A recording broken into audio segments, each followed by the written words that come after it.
Sayyidina Umar ibn al-Khattab radiyallahu anhu, he once said that we have abandoned, 90% of permissible transactions in the fear of committing riba. So in Arabic, it's تركنا 19 الحلال مخافة الربا. So if someone is knowledgeable and has close proximity to the Prophet ﷺ, he was not very sure about what is riba and what is not. Yes. But he would probably leave a lot of, distance. Yes. And to be buffers and safeguards. Safe. Yes. Rather than possibly make a mistake. Yes. Yes. Always ask the people who knows about this. Yes. Don't ask, with all due respect, a consultant like me about, Sharia. Don't ask a banker. Don't ask an economist. Don't ask a trader. Yes. Well, interestingly as well, I think there is a beautiful saying for Sayyidina Umar ibn Khattab saying, whoever wants to trade in our market, they need to comprehend religion and religious matter. Otherwise, they will fall in riba and commit riba, whether they like it or not. Assalamu alaikum, Brother Najib, and welcome to the Islamic Finance podcast. Wa alaikum assalam wa rahmatullahi wa barakatuh. Thank you very much for having me, Brother Saj. My brother, Jazakallah khair for coming on to this podcast. The idea is to share knowledge and really help people understand this topic and subject better, including myself as well. So tell us a little bit about what you do and your background for people that may not have come across you before. Thank you very much. Bismillah ar-Rahman ar-Rahim wa salatu wa salamu ala Sayyidina Muhammad wa ala alihi wa sahbihi ajma'in. 17, 18 years ago, I started looking into finance and banking. I was pursuing higher education studies in finance and banking. I fell in love with, the concepts of the economy and finance and the role of banks in the economy and then the non-banking financial system. And the more I was reading about it, the more I felt there is something, missing in this equation. And interestingly, I found an article about Islamic finance. And I started reading about this, and I started, making sincere intentions and prayers for Allah that I want really to be in this industry. And subhanallah, 17, 18 years later on, I've been working in this industry for around 15 years now. Blessed, alhamdulillah, to work in over 40 countries, in Islamic finance consultancy assignments, all the way from, UK, Germany, to Indonesia, Brunei, Pakistan, Uzbekistan, Africa, in Ethiopia, in Kenya, and seeing the beauty of this industry and the impact it has on the global scale.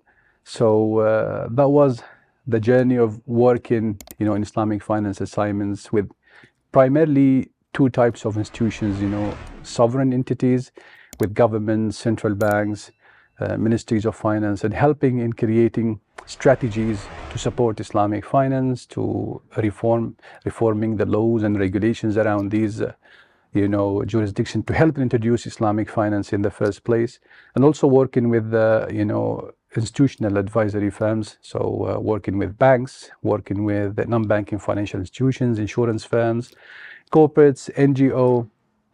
So you can say in a nutshell, alhamdulillah, I have the honor of trying to create a Sharia compliant alternative to a cooperative structure at a village level, in Kenya, all the way trying to, develop a strategy for, the largest Muslim majority country, a G20 economy like Indonesia, and all the things in between.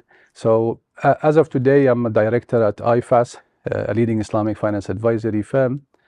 And all these things I was telling you about, alhamdulillah, I was able to do this under this, what we call Nabu al-Khair internally, which is, an Arabic word for, the fountain of goodness. Yes. And also I'm a trustee at an entity called the Riba Free Foundation. And this is the first registered charity under the Charity Commission focused on advocacy, signposting, and awareness in relation to riba and Islamic finance in general, and probably we'll talk later on about riba. Yes. We'll unpack that a little bit more in some detail. So I guess you're in a very unique position where many people within the UK, especially when it comes to Islamic finance, most of it's based on the UK regulatory system. Your experience is much more broad, it's much more global, and so it's taking those principles and applying them into whatever country, bank, much micro scale, it might be relevant too. So let's start with some basic. What are we talking about when we say Islamic finance? Well, thank you. That's probably the $1 million question, because it's something that not easy to define. But I would say in simple terms, when Muslims live nowadays in a financial system that is technically unprecedented in the history of Islam. Yes. So there need to be a starting point from the primary text in Sharia, from the Quran, the holy book of the Muslims, of course, and the Sunnah, the practices, the approvals, the actions of Prophet Muhammad, praise be upon him. So to start from there. And interestingly, there is a branch in Sharia called Fiqh al-Mu'amalat. If you translate that loosely, it will be Islamic commercial jurisprudence. Mm-hmm. And it's interestingly, this branch focused on commercial transactions, on commerce, on trade, on partnerships, on leasing, all different types of things that we do in our everyday life. And finance was invariably part of it. Yes. It was an added on kind of activity with it. And this was the starting point where, or if you want, the base where Islamic finance took the main guidance and inspiration from Fiqh al-Mu'amalat, or the Islamic commercial jurisprudence, and trying to apply it to this industry. So that's in terms of concept. Industry-wise, it was institutionalized probably around 50 years ago, 55 years ago. So we're talking about now the banking side. Yes. Yeah. It was actually the very first attempt. It was traced to Egypt, okay, where there was a project of doing a form of profit sharing. I would say, probably not a bank, but a financial institution, okay, of tracking deposits and providing financing. I think it's called Meet Qamr. And then later on, I think there is also a discussion on which one is the first Islamic bank, because interestingly, I think people say it was Dubai Islamic Bank was set up somewhere in the 1970s. Okay. But I've learned when we were doing a project in Philippines, there is a bank there called Amana Islamic Investment Bank, which was also set up, around the same time. Right. So that's more or less like the institutionalization of the Islamic finance industry, particularly when most of the Muslim majority country were, starting, new republics after the end of some form of colonization. And this is where they realize, there is a demand for this, type of financial system. So that's how we started to institutionalize. And if you want to define Islamic finance in one way or another, we can say it's a human attempt by Muslims now to navigate the financial system in a way that is in line with their Islamic values and faith. What does this mean? Probably we can talk about later or more in details in the principles. But essentially, we have to always remember Islamic finance is a reflection of the Muslims today. Yes. So and the efforts and the impact we have, whether on the entire financial system, whether on the political agendas of the world. So it's working on a best effort basis within that financial system. Hey, if you're enjoying this video, I'd like to ask you for two things. Firstly, who's one person that could probably benefit from hearing this right now? Click that share button and get this video sent over to them so they can see this as well and also benefit from this information. Secondly, if you could click on that subscribe button, it really helps us probably more than you realize. What it does is allows us to get this message out to many, many more people that should also be seeing this and hearing this as well. And the great part is it's absolutely free. It doesn't cost you anything. So click on that subscribe button and now let's get back to the podcast. So on a basic level, how is it different to conventional finance, banking, funding? Interesting. So, if we try to look at the founding principles of Islamic finance and what are the main, areas, you will always start with the concept of money. And this is, I think, where, things start to get interesting, because in conventional finance, if you look at the main contracts used, is always a loan with interest. Yes. And that's how most of the financial system is done, at least in the banking sector, and also in some parts of the non-banking sector. Of course, even in the normal finance, you have capital markets where there are equity structures, and even outside, banking and property investments, you have a lot of equity and kind of joint ventures activities. But primarily, the one type contract that is prevalent is interest with loan. In Sharia, that type of contract, in Arabic it's called qard hasan. I think in also other languages it has qard hasan or similar meaning. And if you translate the word, it literally means beautiful loan or beneficence loan. Yes. So that contract in Sharia was protected. And it was protected for non-commercial purposes.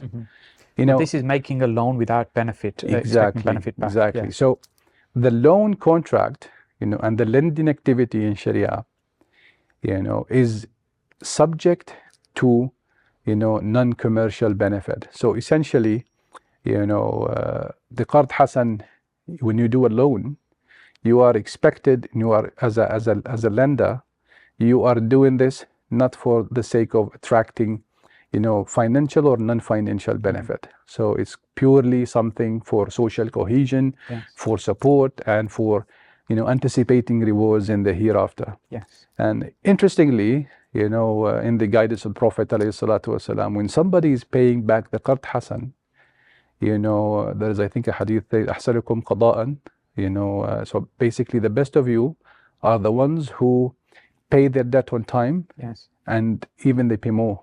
Yes. So people sometimes get a little bit confused. Okay, you said there is no benefit. Yes. Yeah, but if somebody helped you, you are encouraged to pay back, right? But they should not. It's not an expectation. Exactly, and it's not part of the agreement. Exactly. Yes. Not directly or indirectly. So some people try to be smart around this and say, you know what, I'll give you the loan, but just give me a discount on the apartment I'm renting at the moment or something. Yes. So there's indirect financial benefit in that situation. Yeah. Yes. So at the same time, the borrower, they have strict obligation to pay to a degree in Sharia. If somebody pass away, and they cannot pay their debt, you cannot have the funeral, the Islamic funeral janazah, until somebody accepts to settle their debt. Right. This is how sacred they. So you see how Sharia focused on protecting, the rights of the one who's doing the lending, the lender, also the borrower. So when we start from this point, then you have killed 90% of transactions in conventional finance. And if you look at this philosophically, Sharia scholars look at the money. I think there's a beautiful quote by Imam al-Ghazali. He says, money should be a mirror, right, that reflects the value of things that we are exchanging. Okay. So there's a lot of focus and emphasis on money being a medium of exchange, on money being, a utility, right? And therefore, if you look at the qard hasan protection and the concept of money, so money being a store of value, it's being, a unit of, a measure of exchange. So it helps in if you put the two concepts together, it helps in, okay, if you want to do business, you lost the loan contract. So you need to look at different types of contractual arrangement.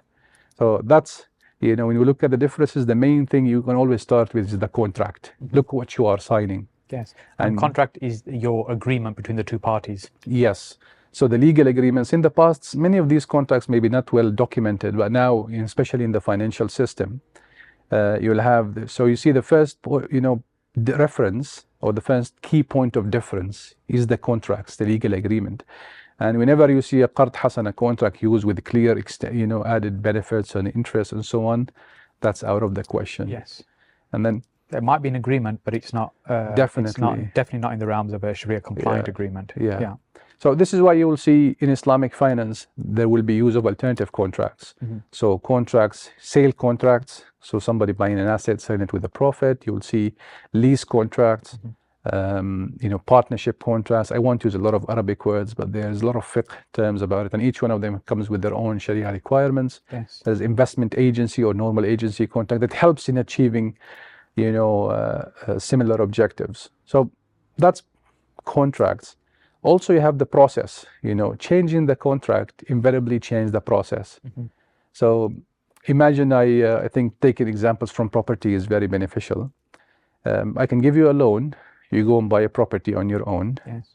And that's your own responsibility. What happens with your property, whatever goes on, you find a tenant, you don't find a tenant, it's not my business. I just expect my interest. Now, one of the structures used in the Islamic finance industry for, it's establishing a similar arrangement is partnership, right? Where we go together into the asset ownership of this. and then, we either agree to lease this asset and, basically share the leasing income from this asset, or maybe we develop it, work, and then we sell it again, with a profit. So the process here is completely different. It's not like I give you a loan and end of story. The process is I have to know where the money is going. Yes. What type of asset are you buying? How we are, sharing the income? What type of responsibilities each of us have in terms of, it's kind of a byproduct of the contract changing. It's more of a business partnership where you're sharing risk and reward. Yeah. In this example, to be honest with you, also, this is one of the misconceptions. Sometimes people think Islamic finance is only about, because they think of what is remotely different from a loan contract. It's a partnership. Yeah. So this is one of the ways of doing Sharia compliant commercial transaction, but it also could be trade. You buy an asset, you refurbish it, and you sell it with a profit, right? Or you just buy an asset and then sell it with a profit. Yeah. Right? Wait for the right market condition. And then this eventually creates debt, because once you've done the sale, there is a debt that needs to be repaid. Yes. And people sometimes get confused between, loan and debt. Maybe I'm going into circles here and there. No, I think it's important for clarification. So Yeah. you continue and elaborate. So Qard Hasan or loan contract, it starts as a loan that generates debt.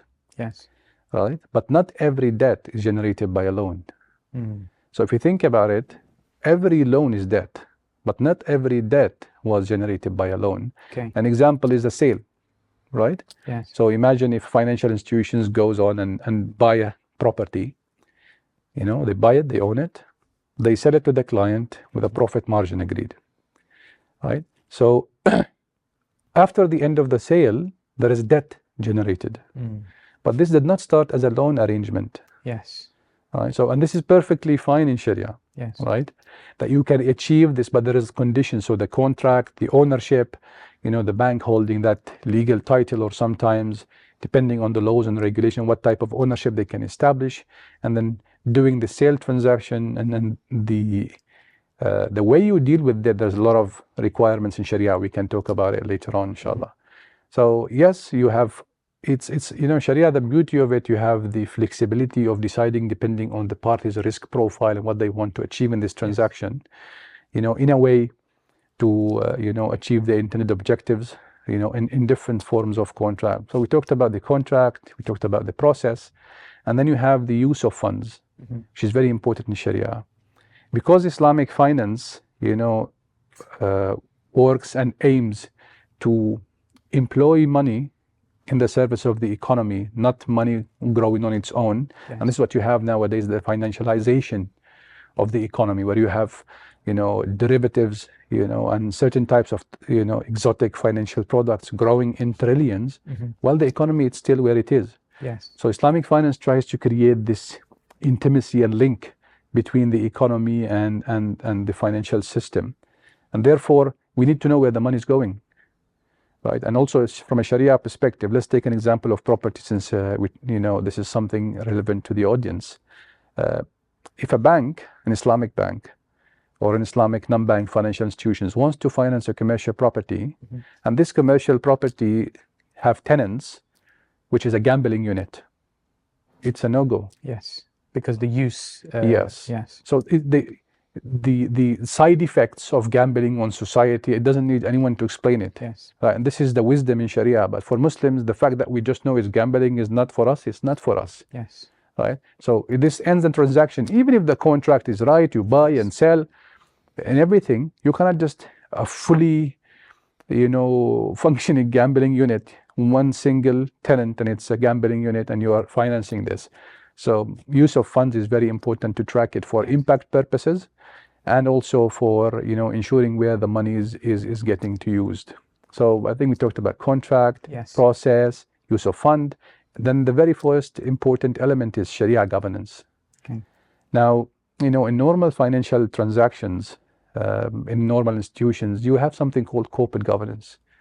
And for many people who have no background, corporate governance, we can, simply translate it as having a system in place, that is, comprised of governance arrangements, policies, procedures, measures in place. Think about having a board of directors, executive management, segregation of duties, auditors checking what's going on, accountability. Yes. So creating that accountability to achieve that corporate objectives in line with the laws and regulations requirements. Sharia governance comes as an additional component to corporate governance.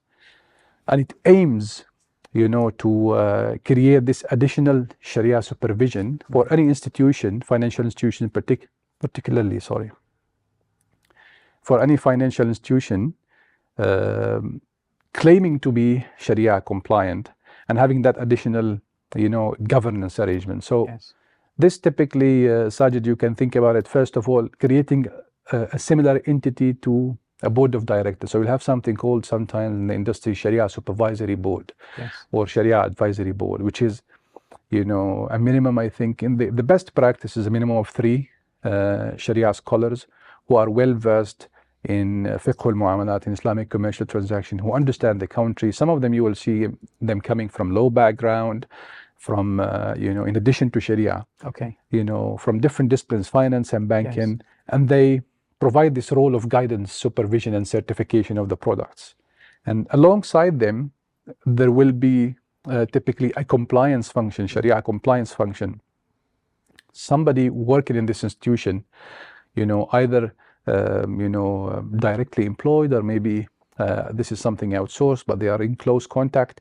So they work with them on a day-to-day inquiries. Okay, we have this deal, we have this property, we want to finance it. They have one tenant doing something not compliant. How can we go around this? Is this something we can do? Is this something we can't do? So staying in touch on a day-to-day basis on compliance. So this happens usually before the transaction happens. Right? Now a transaction happened, then something else comes, a third component, which is Sharia audit, which is an ex post. So at the end of the year, maybe an independent firm or an audit unit within the firm that reports usually to an audit committee. So they don't even report to their executive management. They review what they are doing. They check that they comply with this requirement, with that requirement. So this creates more of a reasonable level of assurance. It's not like you just sold me a fatwa. Okay, this is the fatwa, for the audience, so people don't know. For formality's sake. Yes. It's not like the documents is okay and let's move on. It's actually checking how the implementation is done. So all the things we talked about in terms of contract, process, use of funds, then you establish the supervision system to govern this. So this is more or less, I think, the end of my khutbah on the differences between Islamic finance and conventional financial transactions, instruments. And I think there's a lot of misunderstanding and confusion around the topic, and hence why, one of the reasons I wanted to have these conversations and run this podcast. So one of the core things this is based around is riba and interest. So what is riba and what is interest? And are they the same thing? No easy questions today, Sajid. I was hoping for easy questions. Subhanallah, I'll tell you something that sometimes really hurts me inside. Unfortunately, and this is probably relevant for the Muslim audience, when we sit and talk about medicine, only people with background will give their opinion, informed opinion. When we talk about engineering, people with that background will talk about it. But something with Islamic finance and Sharia in general that I think you know where I'm heading. Something that when we want to talk about Sharia and something very critical as the implementation of Sharia guidance in commercial transaction, people bring their turban on, they put it on, and they start issuing fatwas on the spot. Everybody's an expert. And what is interesting, when they finish these affirmative views, it's not like they say, I think, no, they would be very affirmative. It's a backdoor riba, is this haram, this, right? And they will finish, oh, this is not a fatwa, by the way. And I'm not saying this as Najib. I'll tell you, you asked me about riba. Sayyidina Umar ibn al-Khattab radiyallahu anh, he once said that we have abandoned, 90% of permissible transactions in the fear of committing riba. So in Arabic, it's تركنا 9 أعشار الحلال مخافة الربا. So someone as knowledgeable and has Yes. close proximity to the Prophet ﷺ, he was not very sure about what is riba and what is not. Yes. But he would probably leave a lot of, distance Yes. and To be buffers and exceptionally safeguards. safe. Yes. Rather than possibly make a mistake. Yes. Yes. And I think there's another beautiful saying by more modern scholars, or relatively, Imam Ibn Kathir, I think he said, مسألة الربا من أشكال المسائل على أكثر أهل العلم. It means, the topic of riba is one of the complicated, difficult topics for most of Sharia scholars. It's not like you and me. Yes. I'm just making a big disclaimer here. I am by no means a sheikh or a Sharia scholar. But alhamdulillah, Allah has given me the opportunity to work with Sharia scholars, learn from them. Yes. And I've got, a number of certifications in Sharia, but I don't consider myself nowhere near, a mufti, because a mufti eventually will have the responsibility of saying something on behalf of the religion of Islam. So it's a big responsibility. So this is the kind of some quotes, one of the most problematic. We've left 90% of permissible income. And this is the amount of complexity of the topic of riba. So I always remind myself, when all people, that always ask the people who knows about this. Yes. Don't ask, with all due respect, a consultant like me about Sharia. Don't ask a banker. Don't ask an economist. Don't ask a trader. Yes. Well, interestingly as well, I think there is a beautiful saying for Sayyidina Umar ibn Khattab, saying, whoever wants to trade in our market, they need to comprehend religion and religious matter. Otherwise, they will fall in riba and commit riba, whether they like it or not. Okay. So it was a requirement for tradesmen to actually understand this. Yes. And we see this sometimes. People, they come to me after like 15, 20 years in business, and they have done so much things, and they want you to help in redoing things. I mean, what happened in the past needs to be dealt with. Yes. But now, for people who are starting, always try to check, what you're doing. I know I've talked a lot. I haven't answered your question about riba. Yes, I'm sure we're getting there. At some point. Yes. But I wanted really to make this disclaimer very clear, because it's something that Muslims really need to be aware of, and the complexity of the matter. I mean, riba, if you want to take the lexical meaning, the literate meaning, Yes. it means increase. If you want to look at the Islamic, idiomatic definition, Yes. right? So how Sharia scholars define it, there will be a range of definitions and how we look at it. Okay. But if we change the most simple one, it will be, an unjust increase without an acceptable consideration, from a Sharia point of view in a contractual arrangement. So as simple as that, you have an increase without having a consideration for it that is acceptable. Yes. In Sharia. And Sharia scholars usually look at two, broad categories of riba. You will be shocked to know that there is more than, I think, 30 names mentioned of types of riba mentioned in the Islamic literature. Riba al-fadl, riba al-nasiya, riba al-nasa, riba al-duyun, riba al-Quran, riba al-sunnah. Sometimes they are terms and used for similar things. Okay. This is how the topic is very sensitive.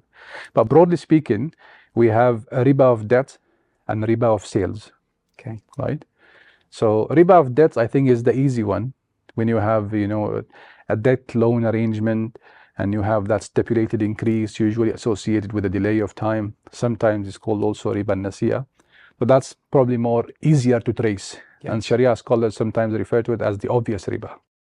Often the perception is you need a large amount of money to be able to get involved in property. Although that can be the case, it doesn't necessarily have to be. There are many, many different ways that you can make money from property. The biggest challenge is, though, that many of them can't be done in a Sharia compliant way. There are, however, still some strategies and techniques that can be used to make significant profits from property. I've put together a short training for you that explains how you can make money from property in a halal and Sharia compliant way. Head over to the link, which is sajhussain.com/halal, and you can get the free training there. Now let's jump back to the podcast. So like a traditional loan, Yes. that has an interest payment attached to it. So it's increasing, the debt is increasing. Over time, yes, Yeah. over repayment of time period. So that's, probably the most obvious, one. And then the other one is riba of sales. And usually Sharia scholars say riba of sales was prohibited because it may lead to riba of debts. Right. Okay. So it was prohibited to close that door. When you have something dangerous and you try to close things around it. And usually when we talk about riba, there are in Sharia, items called ribawi items or ribawi commodities. So these are the type of items, when you have them in the transaction, you need to look at the rules of riba. So Sharia scholars put them broadly into two categories. Yes. One category is called, al-athman. Athman, if you translate it, is things that you use them to value items. So this will be gold, silver, and by analogy, the modern day, different forms of currencies that we have. So gold, silver, and modern day, currencies and forms of money we have. And then the other group is called, usually referred to as mat'umat, or things are used for nourishment and sustenance.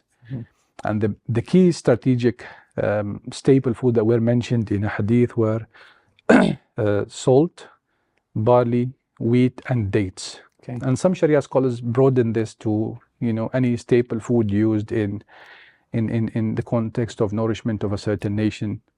So these two categories, whenever you have them in the two sides of the transaction, you have to be looking at the rules of riba. So whenever you are selling, so you have these two groups, and then you have each one of them is like a class. So gold is a class, silver is a class.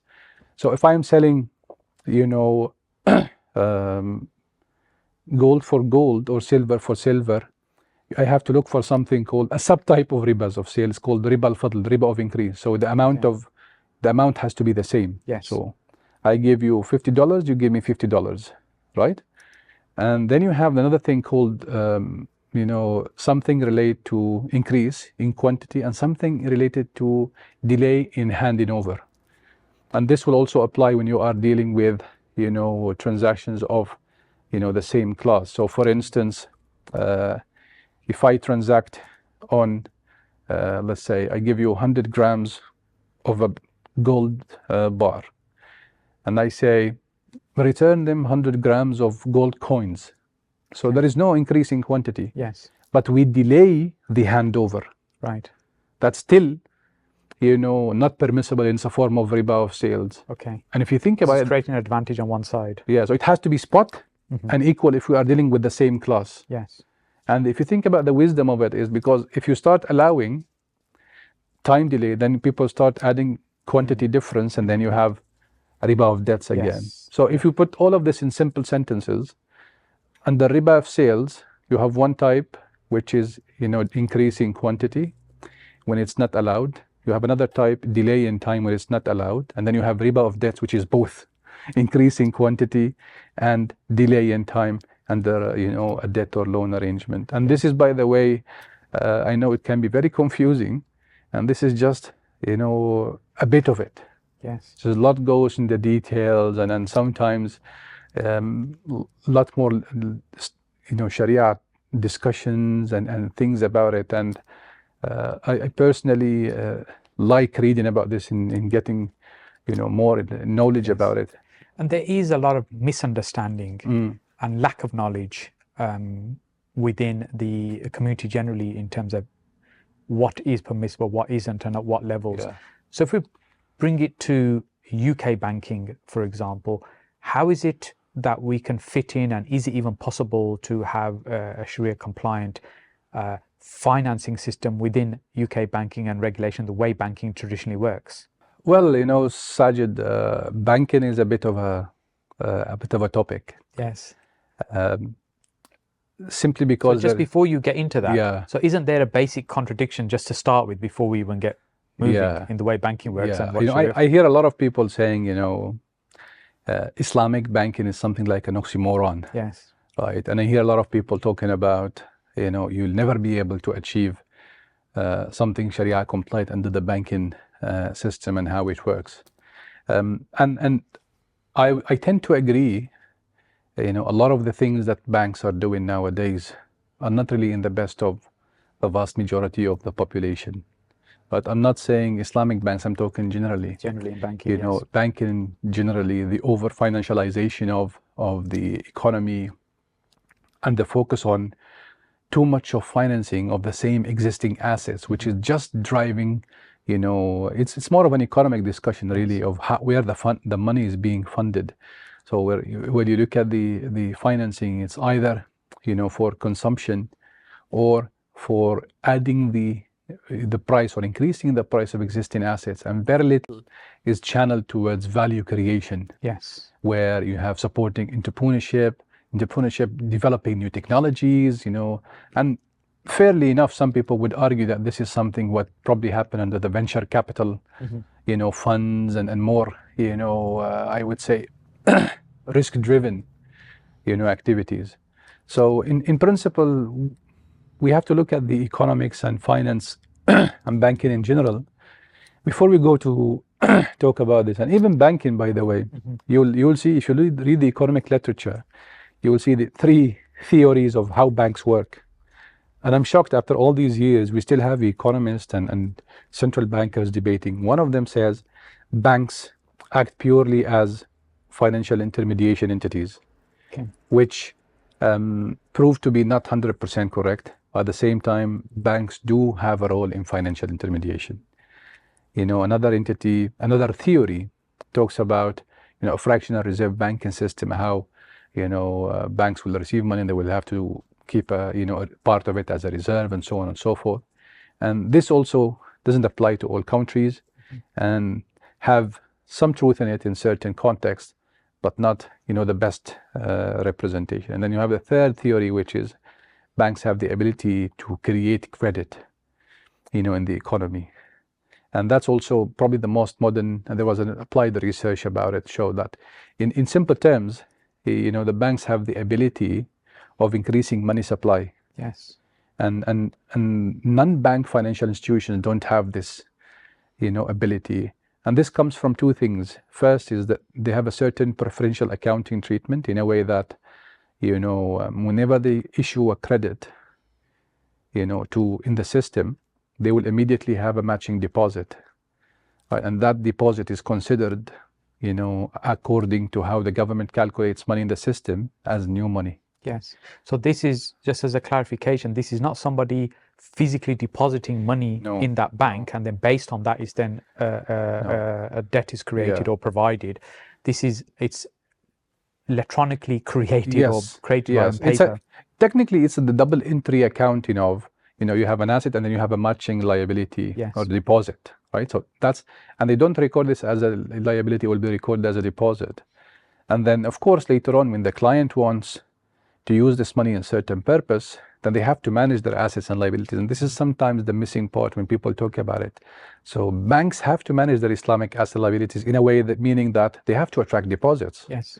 Right. It's not like, yes, they, at the time of creating the finance and creating the credit, they may not need to immediately have the funding, but in a sense, they need to still attract deposits. It's part of how they operate. They need to manage their Islamic, their assets and liabilities. We forget about Islamic yet. We're not talking about Islamic banking.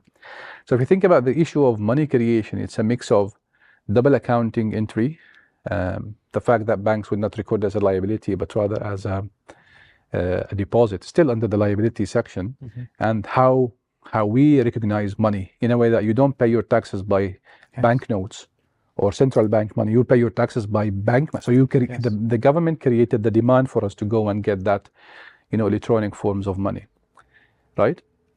And then they also have the exemption of not being required to have, segregation between their money and the client money, because they can use your money, unlike, for instance, a fund that's called client money rules. Yes. So these privileges enable them to, inject credit in the economy in this particular formula. Now, some people claim that this is a form of riba, because essentially, you're increasing money based on the money that's already there. Basically, you're just increasing the numbers. Yeah, and some people, some bankers, some economists, I see them, this is a riba.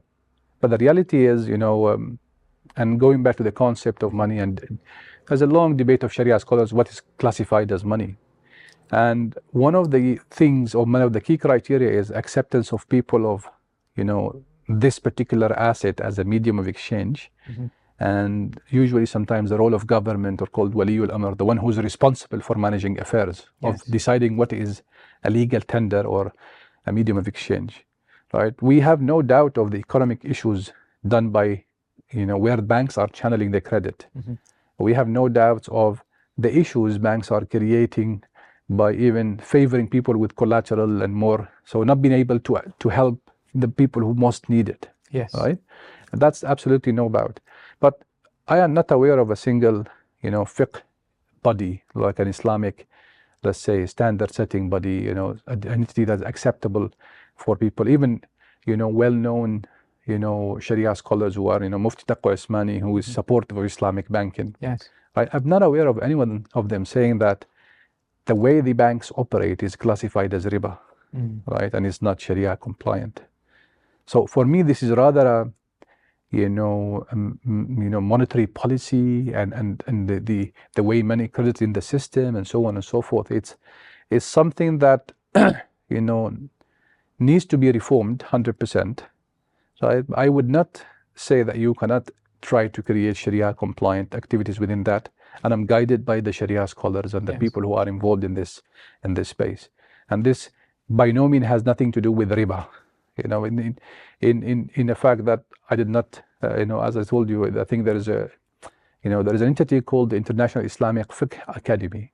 And this is essentially, you can think about it as the Sharia board of the OIC, Organization of Islamic Cooperation. It's a 57-member Muslim majority countries. They have created this entity. And this entity have made fatwas in the past saying that they are supportive of Islamic banking, and they always encourage Islamic banking and criticize Islamic banking, by the way, and they've pointed out a lot of things used in the industry as we're not happy with it. But in principle, they've never said it's not right, or it's haram, or it's riba. And I would challenge people who say, they don't know what they are doing, or, Sharia scholars are distant, because this particular body would not issue a single fatwa until they do, dozens of research papers by economists, by bankers, by, when they want to do something about medicine, they will get the doctors to provide opinions and so on. Then they will issue. They're very prudent in the way they do things.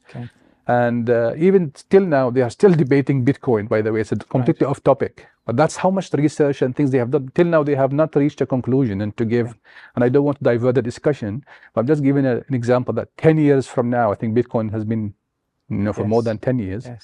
And they haven't issued it. So for me, that's banking in general. And is it the best vehicle for Islamic finance? Not necessarily. Can we do Sharia compliant within the banking system? Yes, we can. Right? How can we navigate different jurisdictions? That's something probably we can have a discussion about it, because the financial system, when it was designed for interest-based lending and borrowing. So whenever you want to introduce banking in any jurisdiction, and I'm not talking about this, as imaginary activity. I'm talking about something I have done, alhamdulillah, in a number of jurisdictions. And as we speak today, we are working, in Uzbekistan, for example, one of the very Islamic rich countries in terms of history, and they are introducing Islamic finance and banking for the first time in the Republic. And so they would have had traditional banking there, and your role is help to create an Islamic banking model for them to use.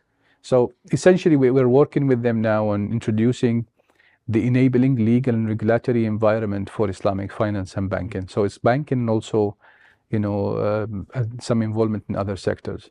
I wanted to say, the minute you want to, so people think, oh, it's just the same thing, and the amount of effort required to introduce it, it's something that, dozens of laws and regulations. The first very concept of banking in banking law, and this is why people, feel distanced and disliked the concept, is you see banking, they are in the business, you read the definition of banking, they are in the business of trading securities and lending and borrowing and so on. So you have to change the definition of a bank to enable, either under the same name or maybe have it as Islamic bank, depending on how the government wants to do that, to make exceptions for these institutions to be engaged in trade, to be engaged in leasing, to be engaged in financial transactions, in partnership arrangements, So immediately you are changing the core banking law and giving these institutions, which were usually deprived from this only for the purpose of their own use. Like, for instance, a bank can buy a property for their head office. Yes. But an Islamic bank is allowed by law to buy a property for financing purposes to support clients. So that's the first thing you need to do. Yes. And then, depending on the jurisdiction, there will be, other changes in regulations, how we treat, the Islamic deposits, especially if you are attracting them on a profit sharing arrangements, what other Sharia governance requirements. You remember we talked about Sharia governance, Islamic banks, what they have to establish in terms of they have Sharia board, this and that. Yes. Forget taxation.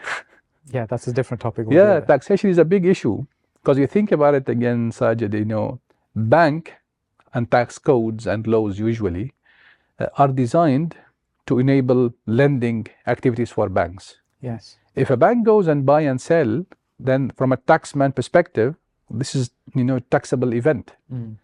So a Muslim will end up paying more tax.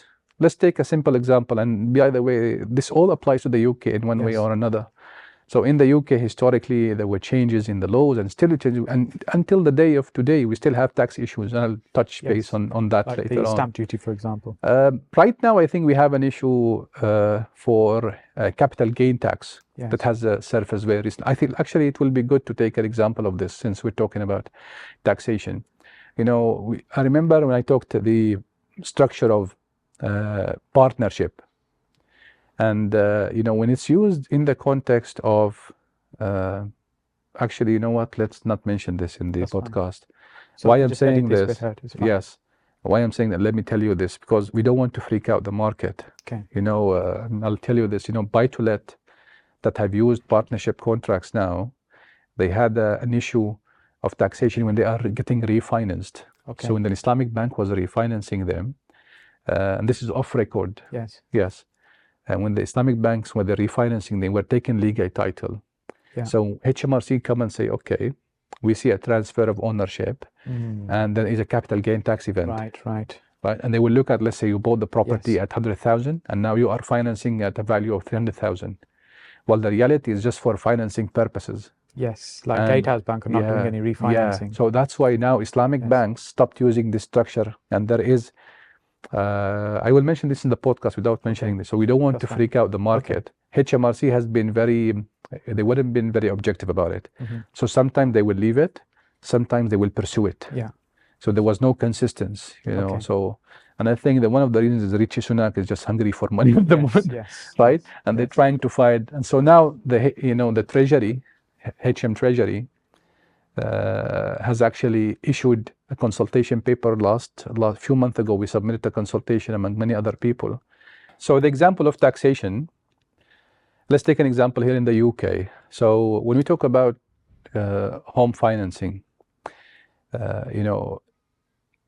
in the UK, Islamic finance is not called Islamic finance in laws and regulations. It's called, by the way, alternative finance arrangements. Right? That's the legal or regulatory name. And mortgages, many people say, oh, mortgage is the same as Islamic. They are not called mortgages. In the regulation, it's called home purchase plan. Yes. Right, and it has its own rule book, which is, yes, it's consistent with mortgage to a certain extent, but it also enables certain Sharia requirements to happen. And one of them is the ownership of the bank and holding the legal title of the asset. Yes. So imagine if you want to finance a property for residential purposes, the bank will buy it together with you as partners. They will hold legal title, right? In the sense that they are legally owners of that property, even though you've purchased it, because they're funding it, they own it. So essentially the Sharia arrangement here is both of you are partners, in this property. In terms of beneficial ownership, it is as per your, contribution. So if you pay a deposit of 20%, you own 20%, they own 80%. Now, then they hold the legal title, and I've heard this argument from lawyers saying that they hold the legal title so they are able to, enter into a lease contract and basically give you the exclusive use of this property for an agreed, rent payment, right? So if you think about taxation of this treatment, first of all, you have a stamp duty when you buy, And then when they finish the transaction, but after 30 years, they will transfer ownership, and there's another stamp duty. Yes. So there's also an increase in value at that point, and there's also basically because there's a transfer happens, stamp duty is payable. Yes. Ordinarily, that would be the case. Yeah, and in this case, the tax laws had to change, the legislation had to change in a way that otherwise a Muslim will be paying double, non-Muslim, right? So it was changed in a way to achieve what they call taxation neutrality, meaning that I need to take the decision, I need to take tax element, I need to neutralize it from the decision-making process. A British Muslim or a British non-Muslim will be paying exactly the same amount of tax in terms of stamp duty, which is in this example, you just pay tax on the first transaction. The point of purchase. Yes. And the second one is exempted. Yes. So when the transfer happens. Yeah, I remember I've seen some video going viral few months ago. Some guy just go and say, oh, Muslims are getting, preferred financial treatments, and it went viral, and then he started citing, resources, and look, they have changed the law for giving. But the reality is, is to create a fairer process as opposed to an advantageous situation. I think I always heard this statement from UK politicians, no disadvantages and no favors. It's a level playing field. Yes. So an Islamic bank, a conventional bank, an Islamic non-bank, conventional bank, they need to have level playing field. By the way, there's a lot to be done. Yes. Still. Yeah. Especially on the non-bank. They talk about the UK is probably the most advanced when it comes to Islamic finance within Europe. Yeah. Would you agree with that? Or? Definitely. Yeah. So it's quite progressive. Yeah. But there's so much more still to be done. We're still so far behind. It's always about your benchmark and your aspiration. Yes. If we are saying UK is the best in the world, no. In terms of Islamic finance, UK is the best in Europe by far. Yes. By far. The volume of the transaction, the effort the government have done. I think in the days of David Cameron, there was a ministerial task force. Focused on, Islamic finance. I remember going to these meetings and discussing, policy matters related to Islamic finance. Until this day, we have something called, all-party parliamentary group for ethical and Islamic finance. In the past, it used to be focused on Islamic finance, but now it's ethical and Islamic finance, and it's, supported. And the secretary of this is UK Islamic Finance Council, which is a non-profit organization, have been supporting this. And many people in the industry, like ourselves, will participate in this. And these APPG, their role is to create a lobbying entity. So you can have APPGs for ethical finance, for women in sport, for whatever purpose. And then you need to have sponsoring MPs to be, the sponsors of this APPG. You will have actually meetings in the parliament. Right. And sometimes they will attend, sometimes they won't. And you'll have people, stakeholders in the industry, coming and raising issues so they can be tabled in the parliament. And this has been going for years. Yes, because the UK, I believe, want to encourage more Islamic finance because they can see the advantage of attracting the facility for more business to be done in this way. 100%. And there is nothing wrong with that. Because I see sometimes people saying, they're doing it for the money. Why not? UK policy has been very clear, and I think David Cameron has actually put it in black and white. He was invited to the World Islamic Economic Forum. Interestingly, this happened, I think, October 2013. I was there at this conference, and it was the first time ever this World Islamic Economic Forum, hosted in a non-Muslim majority country. Right. And lots of heads of states, heads of governments were there. And David Cameron and I always use actually this, video when I go to speak to other governments, in the Muslim world, say, look, this is an example of a head of government who does not have a Muslim majority nation, but he sees the economic value of this. Yes. So he focused on things like financial inclusion. British Muslims excluded from the banking system, excluded from the capital markets. They don't have Sharia compliant pensions. They don't have access to, halal insurance. They don't have student loans, right? So the Sharia compliant alternative to this. Yes. So he made commitments to some of this, business finance. So financial inclusion, important. As rightly mentioned, attracting foreign direct investment is also very important. And also deepening and diversifying the financial system. When you have, Islamic finance transactions, which are asset-based, asset-backed, asset-linked, they have different nature and maybe risk profile to different types of asset. On top of that, you have the soft power and the influence that promotes, Yes. bridges and build bridges with Muslim majority countries and help in building this. So definitely the efforts, were there in the UK, the political will, the laws and regulations that had to change. And yes, all this is the positive side. But there are also some shortcomings and areas that we need to fix. Taxation issues needs to still to be dealt with. If you look at, for instance, how the Bank of England deals with banks, they have an array of instruments to help conventional banks.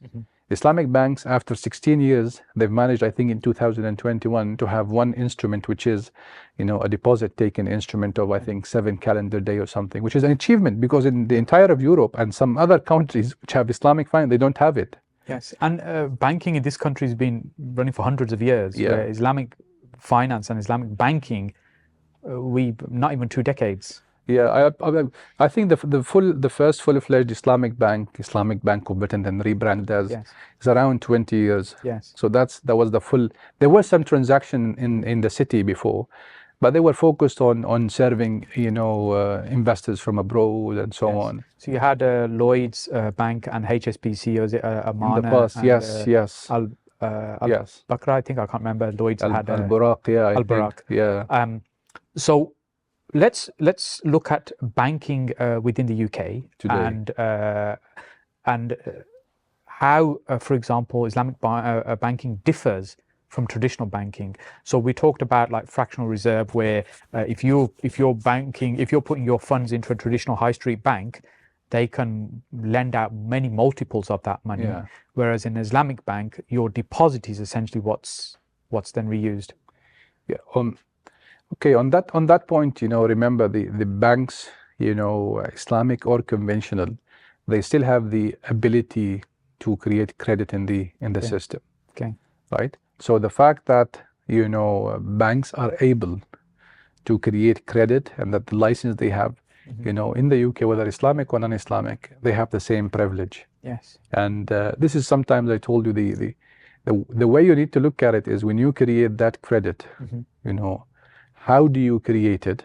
Where do you channel this, funding, and how do you manage that process, right? And of course, banks, Islamic banks need need deposits more than conventional banks, right? Because they said yes, they create credit, but we also agree they need to have Islamic deposit. They need not Islamic deposit in normal banking. To take deposits. They need to take deposits, right? Maybe not necessarily for the direct creation of credit, but the overall for banking system, for capital adequacy requirements and so on. So it's not fairly correct to say they just can survive without deposits and they just create fictional money, and then it's not really the full picture of how banking works. Yes. Right? And and there were some theories and people saying, for instance, let's make banks all state-owned. In this case, there is no privatization of this right. Yes. And there are experiences in jurisdiction where it was only government-owned, and then you have all the bureaucracy and inefficiency. Yes. Other people say that, we have to make them more like separate, like deposits are managed as investment accounts. So there are different arguments about this. I don't want to derail the discussion about this. So we know that Islamic and conventional banks have the ability to create credit in the system, but we also know that Islamic banks are in much more need of attracting Islamic deposit because of the financial system. Like, you have hundreds, maybe thousands actually of banks in the UK, and we probably have around 15, 16 banks who have Sharia compliant offering, either full-fledged bank, which are fully operating according to Sharia requirements, or what's called windows, where they create an internal infrastructure, right, and try to put a Sharia governance framework in place to segregate these activities and offer Islamic financial transactions and conventional transactions under the same same institution. So in general, I think we have 15, 16 institutions. That's on banking, but there's a lot of promising movement also outside banking, and so this is non-traditional methods of financing, which we'll talk about in a moment. Yeah. So over the last couple of decades or so, possibly 3 decades, Islamic banking seems to have risen and then plateaued or declined, maybe a little bit in terms of the amount of offerings potentially available to somebody looking for this type of finance. Why do you think we've ended up in this situation where there's probably less available now than there was, say, 10 years ago? Yeah. Well, thank you very much, Sajid. I think you are not going to give me any easy questions. I mean, there's a number of reasons, and trying to be objective in how we frame things. There is, in the community, there was lack of support for years. And this lack of support was coming from, I would say, lack of awareness, understanding how the Islamic banking works. And sometimes when you are having new Islamic banks, imagine you have a country that is known for banking for centuries. Yes. And then suddenly, what they call them now challenger banks, they're trying to challenge the mainstream without even restricted by Sharia. So that element of lack of awareness and support was not there. Despite that, I've heard from people who were involved in the establishment of the Islamic Bank of Britain. They received, I think, a huge amount of deposits and accounts in the very early years, which was very, important. But they were not able to build that internal capacity later on. But let's focus first on the awareness side and lack of support. So that is definitely an element, in this. Also, to be honest with you, Islamic banks have not been able to improve their levels of customer service as expected. Their investments in technology, I think until very recently they started to have mobile banking apps. And sometimes I joke with my friends and say, the mobile banking app of the best ones in the like Islamic banks in the market looks like a 90s interface. It does the job, but they failed. I definitely have to. We have to be objective in that. They were not able to come up to the the level of technology, customer service, for a number of reasons. Yes, they were always constrained with capital, and Islamic Bank of Britain, as an example, were not able to break through until they were I think purchased by the Masraf Al Rayyan in Qatar. Right, and they just put I think it was 200 million pounds as a capital, even as a bank. 200 million, that was probably the largest Islamic bank at the time. It wasn't something huge. It's a drop in the ocean compared to traditional banking. Yes. So these factors have affected, and initially Islamic banks were very much focused on serving the local market and community, but they start also to branch out and looking for better way to serve their shareholders. Right, so you'll see more focus on commercial property finance, expats finance. So if you have a bank with investor from GCC, they would like to create more products for them, bigger tickets. Or if you have a bank with investors in Pakistan or in other Arab countries or non-Arab countries, so they started to look for higher finance tickets, less hassle, right, and more profitable sectors to the business. Yes, and being fair as well, some of them are still committed. Like take for instance at the moment Gatehouse Bank. They're still committed to the community.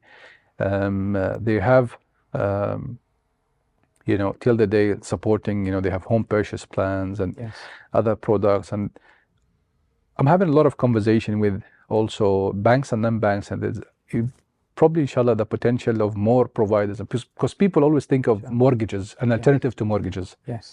But things have evolved. If you go back, if you want to bit main things, I think lack of awareness was definitely an issue. Lack of investments and stepping up their game. The issue of customer service. And if you look at the enabling environment in the UK, it's not as people think. Think of a conventional bank. If somebody is sitting in the treasury, the department where they manage funding, and the big risk of banks usually is the risk of mismatching of liquidity, more assets, more liability, more deposits, more financing, and they have like 1,000 options. They can deposit with banks or they can take money from. In the UK, they have like 10, 15 options, and probably most of them have similar needs. Right? That's one way of managing liquidity. That's called interbank market. Then think of a relationship with the central bank, the Bank of England. They have an array of instruments. So how they can get funding, how they can deploy funding, how they can use, right? While in Islamic finance, after 16 years of waiting, they have a small fund, I think 200 million pound worth of fund. And even Islamic windows were not allowed to touch it. Right. So only full-fledged banks can deposit in it. And in the banking sector, this is called high-quality liquid assets. So something that can give you some income and meet regulatory requirement for your capital adequacy. Right. So it's very important and essential component. So what happened is they had to rely a lot on Islamic deposits from the market. And this is why potentially you will see Islamic banking providers, they're offering on the profit rates, the expected profit rates they offer, always market leading ones. Yes. So the returns are quite high in comparison. Because they have to attract funding, and that's one of the key sources of funding for them. So essentially and invariably, when you have a high cost of funding, your finance product will probably be not the best in the market. Yes. I would say if you look at now the rates nowadays, it's not the most expensive. They are somewhere in the middle, right? So they're not the most expensive. They're not the cheapest. Yes. They're somewhere because in. Right now rates are higher than they were previously, so they are more in line. Where previously they always would have been seen as, when I say previous more recent years, it would have been seen as more expensive, quite a bit more expensive. Yeah. But if you think about it, Sajid, as a Muslim today, you have an access to, at least as a retail individual, right? You have an access to an Islamic current account. You have an access to an array of savings accounts, right? Banking and non-banking now we have also, right? Fixed term deposit, instant access savings account. You have an access to a facility that will enable you to have home finance in a halal way. You have access to some Sharia compliant pension providers. Soon, inshallah, there will be a Sharia compliant student finance rolled out by the government. And we have access in the market for bridge financing. Very recently, I think a couple of providers shout out to offer, who are, they are born here from Birmingham as well, so you have an increased product offering. It's not all gloomy, as people say, but it's way below expectations and how people want to take it. Because there's these products available and there's quite a sizable Muslim population in the UK, it doesn't mean that all the Muslim population are banking there. It's probably, my guess is it's only probably a small percentage, and that percentage isn't enough for this market to flourish. Absolutely, and this is one of the reasons. This is why I mentioned initially awareness. But I don't want people, because sometimes they get this accusation that you are too biased, and I keep making this disclaimer. As an Islamic finance consultant, I don't have an interest in any particular sector. Yes. Right. I have one interest in halal options as much as you can in banking, in non-banking, in everything. Right. So we have always to look at the two sides. I remember sometimes, and one of the issues as well you see in the market, Sajid, that someone comes up with a non-banking product. Yes. What is their first marketing strategy? Guess. Think about it. They come up with an alternative to a banking product. Yes. The first marketing strategy is, okay, Islamic banking products are not halal, and we are halal. Right, yes. Why? Yes. Being critical of the alternatives. I mean, yes. For you are trying to create an alternative. Yes. Tell me why it's better. Yes. Focus on the added value, the economic benefits of it. Yes. Right. What you are bringing to the market, rather than trying to be critical of what somebody else might be doing. When a conventional institution goes and talks, and a new bank comes, they will try to, okay, we are tech savvy, we are doing this. They will not, name other institutions and say, so it's a little bit sad to see this. We need more cooperation, and I've seen cooperations between banks and this bridge finance company mentioned, where there were a line of finance. Yes. So, whether we like it or not today, banks in general are the cornerstone of the financial system. Yes. And there are different theories how you achieve change, right? And some, theories say, leave the banking and work outside the banking, which is probably not practical today. Look at the number of people who have a bank account today, right?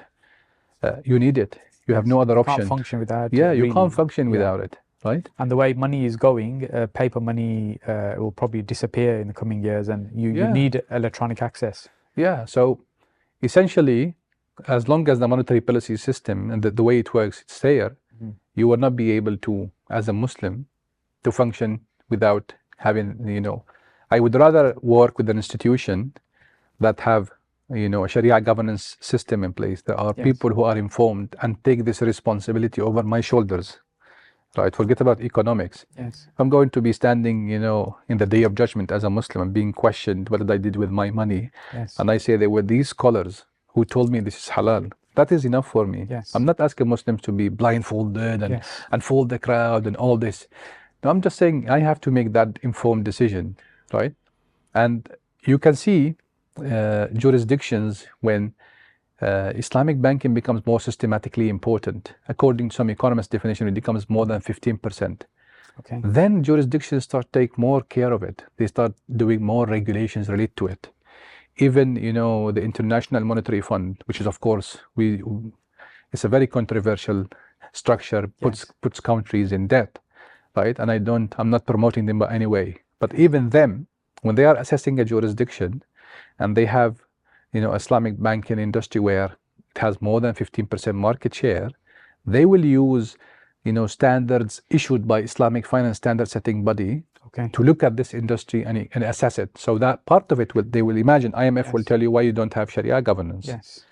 Because they want to protect their interest in that country. And I'm not saying, again, we are all aware of the political issues around IMF and the way they are drowning countries in debt. But I'm saying, understanding that if you can strategically able to be in the banking sector, achieve, systemic importance, reform legislation, maybe that's one route of doing it. And don't disregard the non-banking sector. And people are getting, anyway, sick and bored of the financial system anyway, and the fiat money and the devaluation of currency. Like in COVID-19, people were happy with the support of governments, but that will come at a price. Everyone will have to pay for it, right? Some people may argue, actually, if we did not did this support, many people, will be losing their homes and stuff. So all of us will have to go through pain for helping some of us. So it's a lot of economic arguments in this particular, context. And I see good initiatives, sometimes even in the FinTech space, trying to create a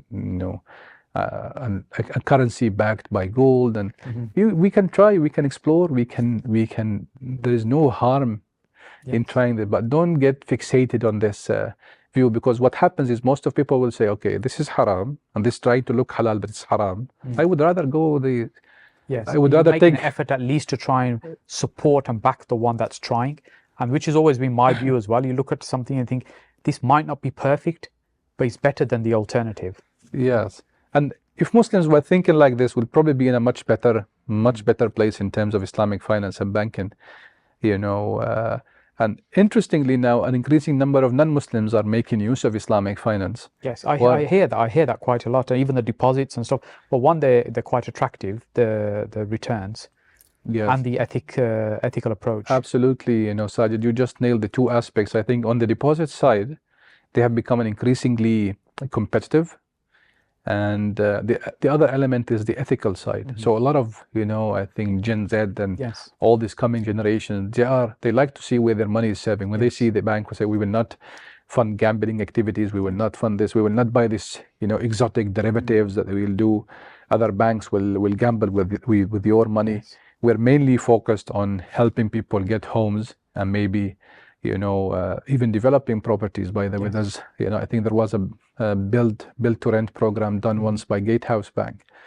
So that was one element. Also, people of other faith, the Christianity, Judaism, some conservative, sects of this, they still believe that usury is interest. And I've heard this from many people working in banks, that they have some customers who are taking finance products, not only, because of this particular, religious affiliation, that at least they feel that this is more appropriate, for their religious values, and even people of no faith. Yes. There's an increasing number of them looking at products. I think at one point there was an expat finance product. High street banks are not interested in this. Yeah. So British expats were able to buy homes in the UK through Islamic banks, and some of them were non-Muslims. Yes. Simply because it was a product offering. Yes, serve their needs. And there is a lot of fairness that people don't see on the surface. In how it's done, even like eviction, repossession, things like this. It's more considered rather than the traditional approach of how a bank would. Thank you very much for raising this subject. You know why? As far as I am aware, at least among the largest Islamic banking providers, there is not a single repossession foreclosure incident till the day. Yes. In Islam. I'm making this disclaimer. I know a lot of people work in these, and at least among the top institutions, at least I can tell you within 3-4 billions pounds worth of financing for properties, not a single case of repossession. But be very careful.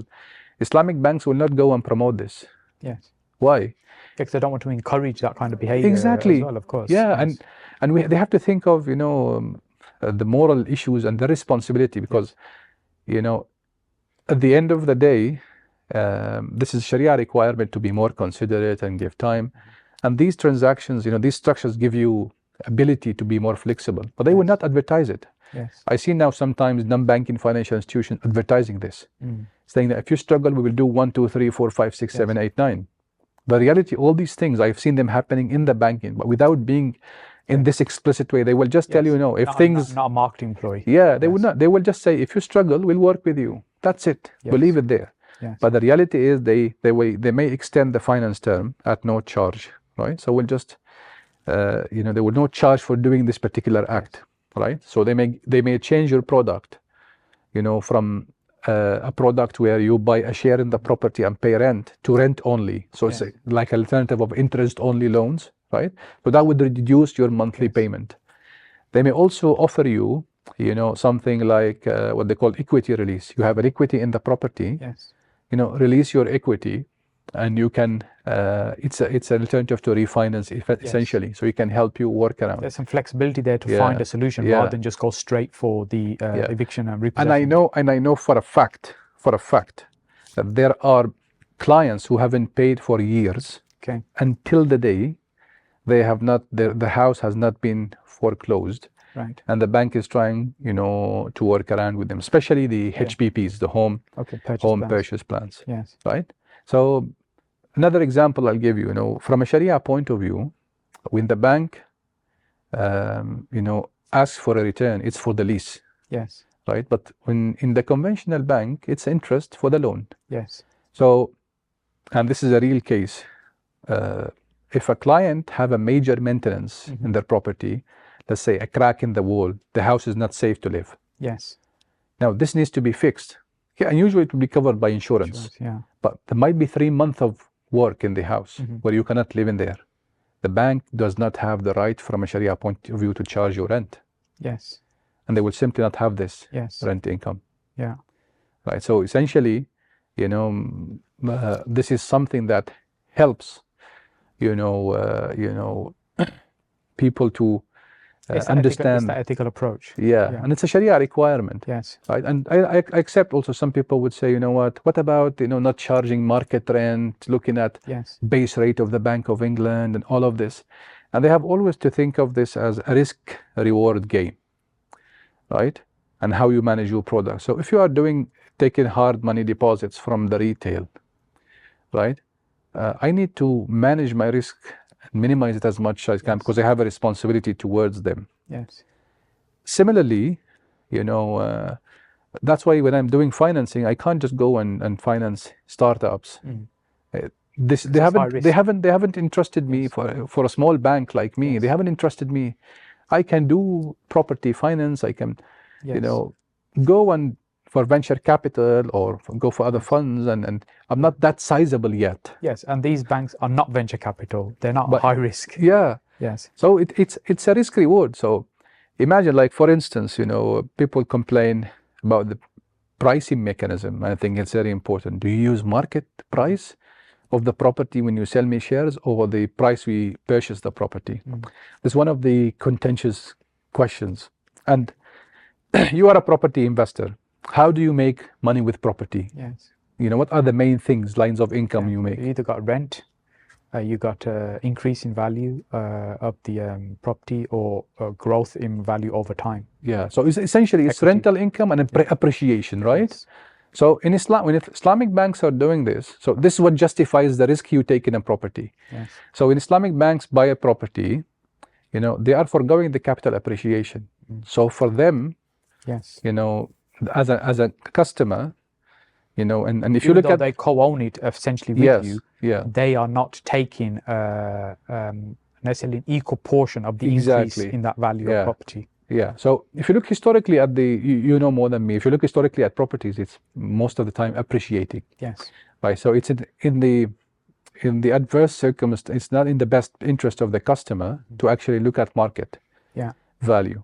Right. So it's more of a, you know, Sharia says, you know, a fair value, and this is, you know, a Sharia standard by an entity called IOFI, Accounting Auditing Organization for Islamic Financial Institutions. Okay. So it says, you know, the fair value, market value, or a value agreed upon by the contracting parties. Right. Right.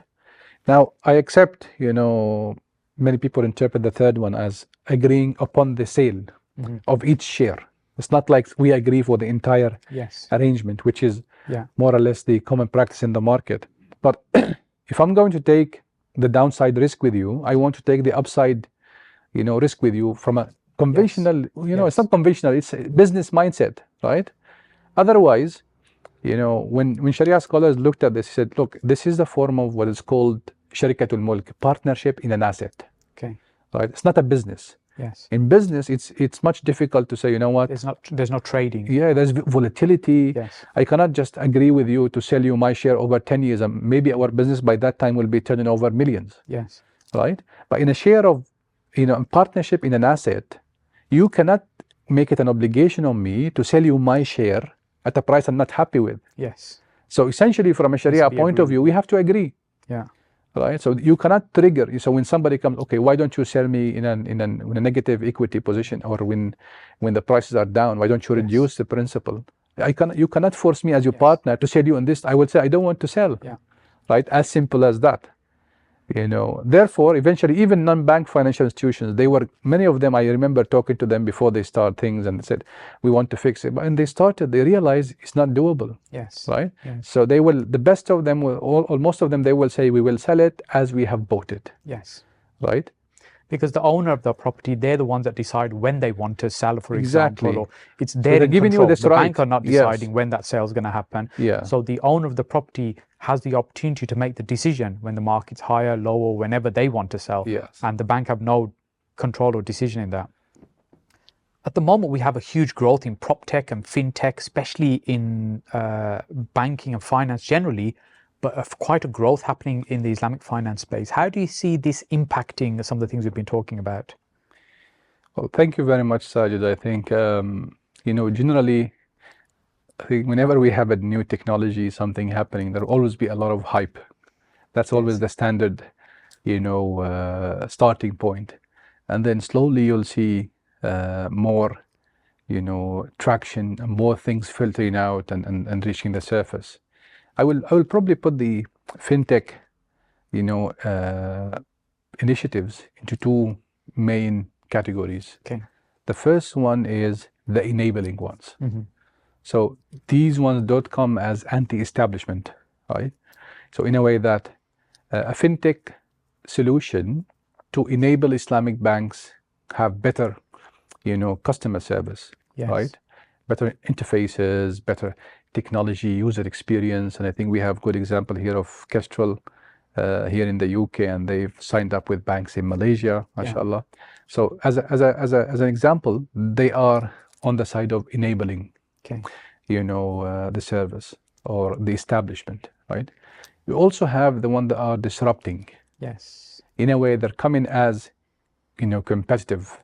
They're coming as a completely alternative, you know, solution. And both of them are beneficial Yes. right? Because the more Sharia compliant options, the merrier. So you'll see a lot of rise in, non-banking home finance providers, and some of them have, I think a big shout to FIDA team, mashallah. They have managed to unlock the spirit of cooperation in the community by making the community invest in the community.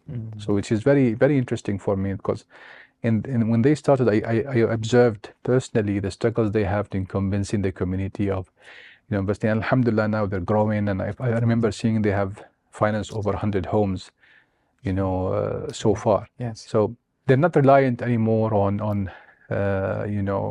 this bank or that bank, Yes. at least as of today. So it's more of a peer-to-peer sort of funding, where they get these investments from the community and different institutions, and then channel it to home finance. So they're, in a way, they're competing with banks products and trying. So both of them are, for me, something very good. Helps in developing the market. And now we see a rise in AI. So artificial intelligence, and I hear a lot of initiatives in that particular space. I remember I was reading, I think a few years ago, one Islamic bank, they were trying to go do something called the e-mufti, and they were trying to to train an AI on basically giving them historical records of fatwas and scenarios, and then what they have done, they asked the staff to send the inquiry to the system. Yes. They will get the response, and it will be reviewed by the mufti in 24 hours. Okay. Whether it will either be approved or disapproved. So they've been running this experiment for some time. That was an interesting development. And also, as part of our IFAAS group, we have a sister company called IFIN, Islamic Finance Initiation Network. It has piloted in Oman, now also in Turkey, and it tries to, create the bridge between financing companies, banks, and the customer. So imagine you want to buy a car. Yes. You go to the retailer, the Mercedes or a Toyota or whatever your car preference. You are there in the place. You like the car, rather than going to the bank and applying and waiting and coming back in this never-ending process. There is a desk there for iPhone, where within 20 minutes, you'll be able to complete your finance application and move away with the car in a Sharia compliant transaction. So this is also a form of enabling fintech solutions to if you think about it, it's trying to make sure the Islamic finance is embedded in the economy. And remove the friction. Because that's one of the issues in Islamic finance that people always talk about whenever you go, the customer service and the speed of making decisions. So this was one initiative we wanted to do, when it only covers Islamic financial institutions, so it doesn't work with conventional finance providers. Inshallah. And with property as a core aspect of what we do, how do you think this market and the models will evolve maybe over the next 10 years? What's your thoughts? Maybe in 10 years from now, where do you think we will be in terms of how we can finance property in a Sharia compliant way? Do you think we'll be moving leaps and bounds, or do you think it'll be slow incremental steps that are happening, or what's your thoughts? Property has a very special place in Islamic finance, and to be honest with you, it's one of the most trusted and loved assets, probably for cultural reasons. A brick and mortar, something physical. It exists in the economy, right? So it has always been a cornerstone of Islamic financial transaction, particularly here in the UK. So if you look at the offering today, you have home purchase plans, you have buy-to-let offering, you have commercial property finance, mixed-use property finance, bridge financing. We have also crowdfunding platforms. I think shout out also to Nesta, who are helping in bringing opportunities to this. We have also, people working in joint ventures like yourself, trying to create Sharia compliant alternatives to loan arrangements. Even in the property development side, we worked with a company called Godwin and helped them in designing probably the first ever Sharia compliant alternative to a loan note in Europe and in the UK. Yes. So it was structured in a way of investment agency arrangement. So essentially, these are notes for profit participation and sharing, right? The structure is agency, of course. Yes. So that, just to interject there, so the difference is not based on pure profit share. It's slightly different, the agency model, if you want to elaborate. Thank you very much. So essentially, when you are doing this kind of, participation, let's call them arrangements, the most two contracts used in the industry are two. One of them is, sometimes called mudaraba. You don't have to call it like this. So one party is doing the management, the effort, and the other parties are providing the funding, and they agree on a profit sharing ratio. Yes. Right? So which let's is like say, the traditional model of what we so follow. 50-60, 80-20. But of course, when you do that, you can still indicate, say, this will probably translate into, let's say, 6 to 8% return per annum on your investment. That's based on your projection. Yes. Right, that's based on your projection, your expenses, and so on. So that's one way of doing it.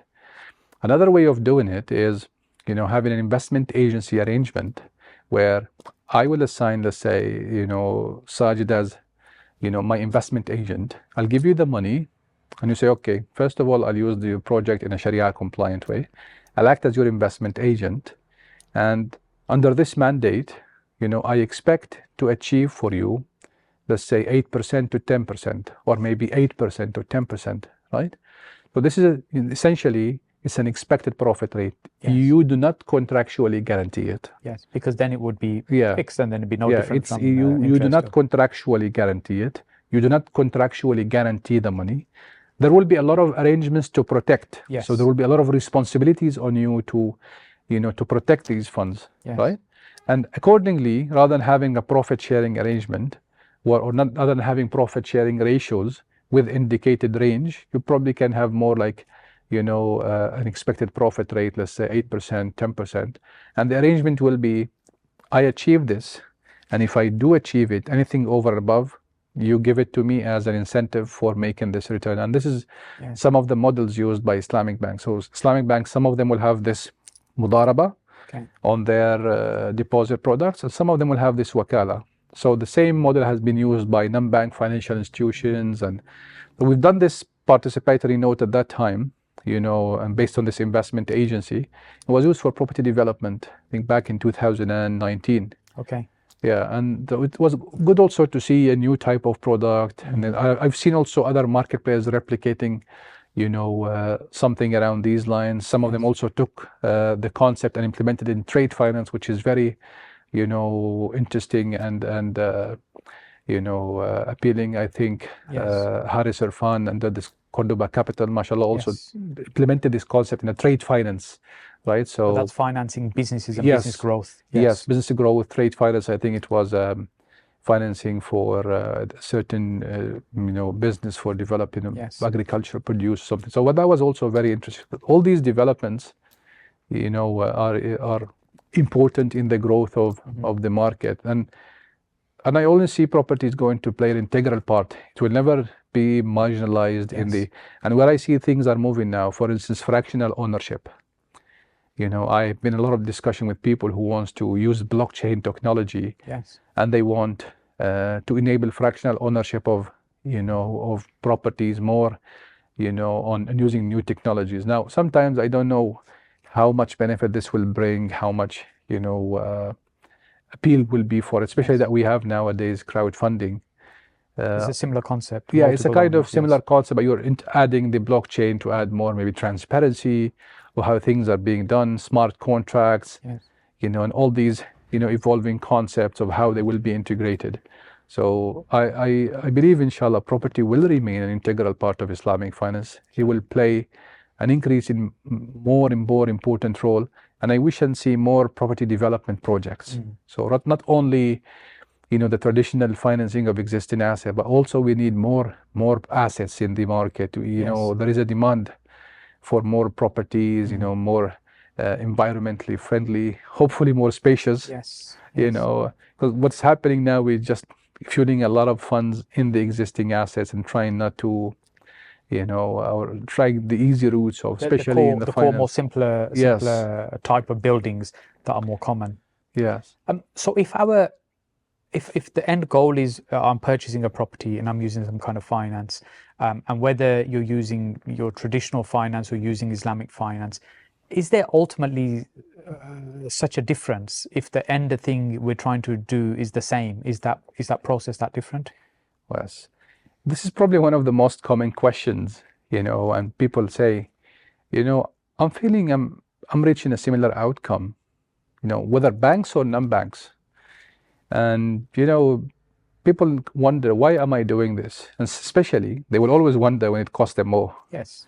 Like when I speak to friends and colleagues and acquaintances in the banking sector, and I ask them, do you receive somebody complaining about how much profit you're paying on your deposit? I said, no. Yes. Nobody complained about the high profits we pay. We only received the complaint on the finance side. Yes. Right?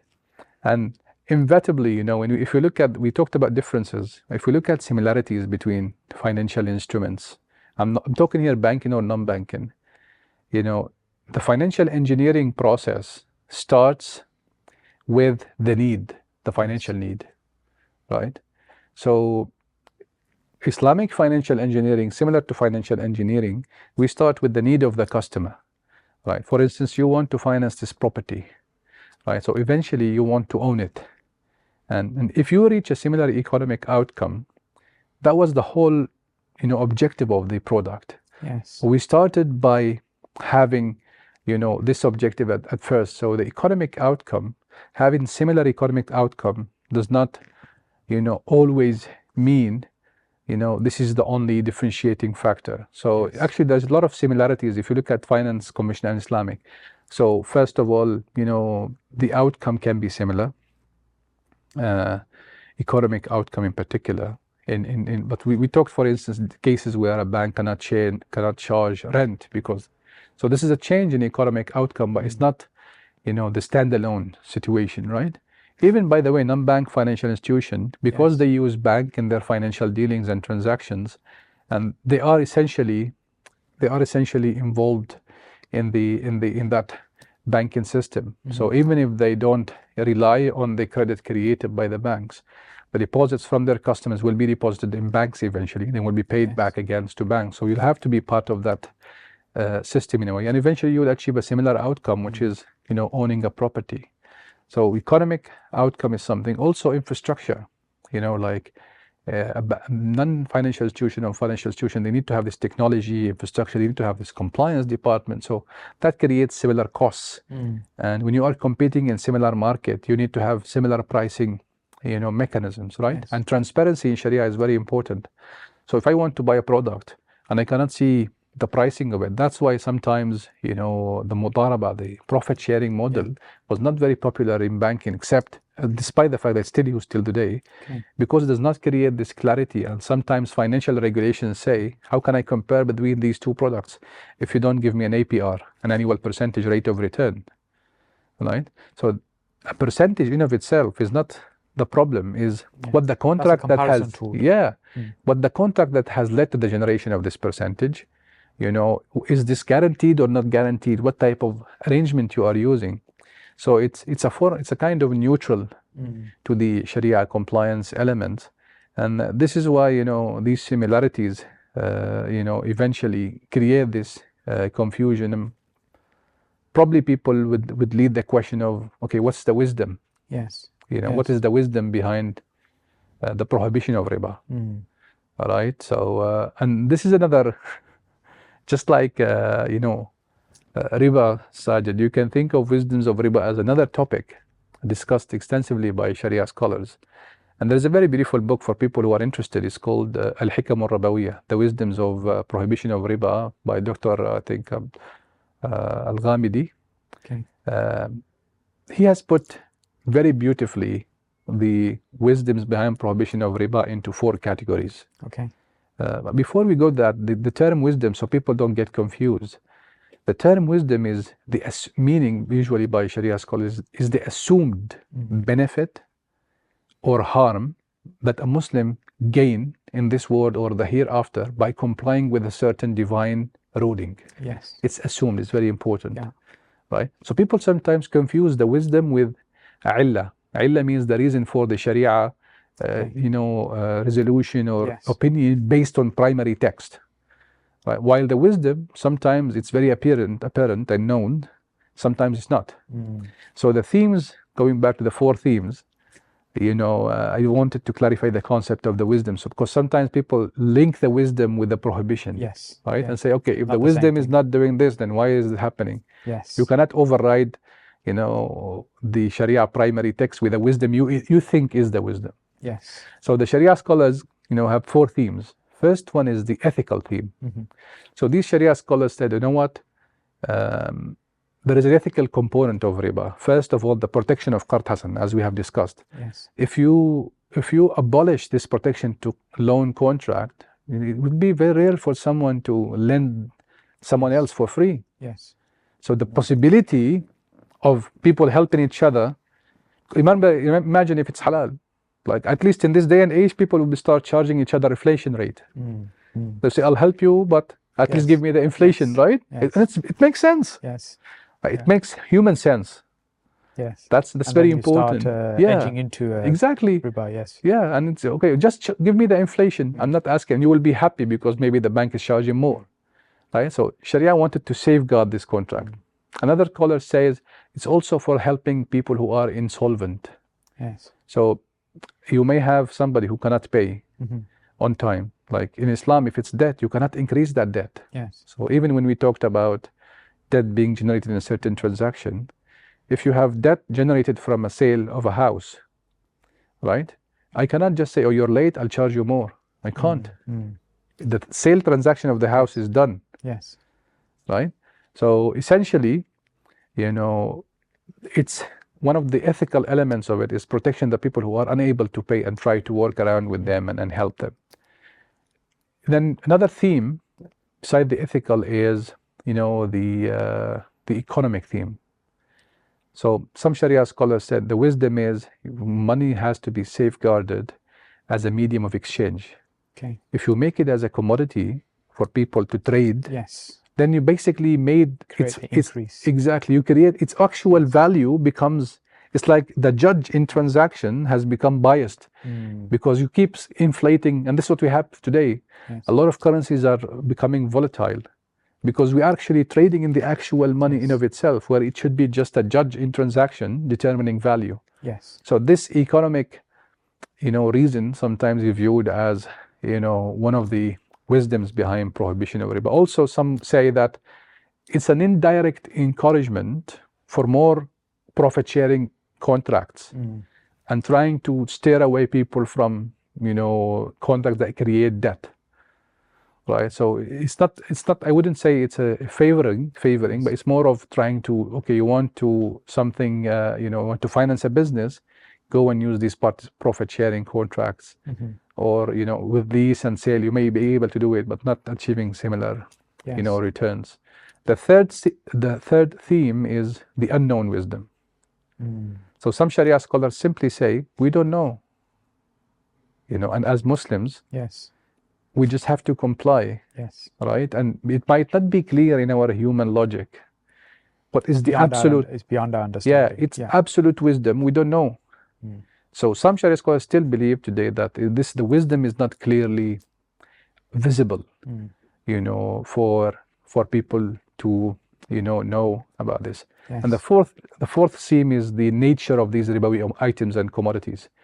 Like, for instance, we talked about types of the groups of these ribawi items is nourishment or food, staple food. If you start doing monopoly with food, and this is what we see nowadays, right? Storing them and hoarding them and selling for more and so on, then that will create for price movements. Exactly. And stuff, So these type of assets, if you able to sell the same asset for more or less, then you enter into a situation where you create these staple strategic foods, for instance, they create instability. Same with the currencies and so on and so forth. So these are more or less the 4 themes, ethical, economic, unknown wisdom, and also the nature of the ribawi item. So eventually Muslims have to, read and understand, and they make their best decision. But please consult the people who know. If you want to buy a product, look at the Sharia scholars who approved it, read about them, know them personally, and connect. And very important point, and sorry for this, a very long khutbah I think has been Sajid, respect difference of opinions. Yes. It's something that has been in Islam, and it will remain there. Yes. There will always be some differences, yes. Yes, and there are no disagreements in terms of fundamentals of Islam.